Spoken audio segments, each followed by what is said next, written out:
मद्दे फ़रई की तीसरी किस्म मद्दे लाजिम के बारे में बताएंगे।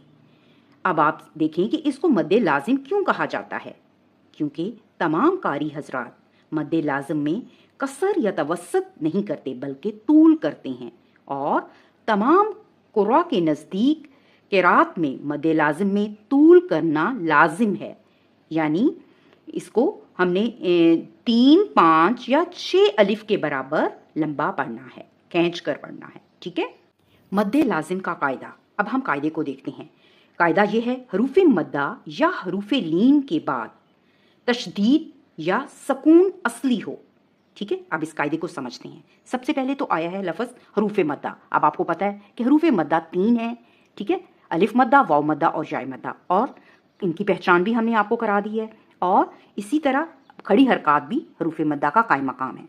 ठीक है। अगर किसी को ये नहीं पता तो वो हमारे पिछले लेसन देख ले।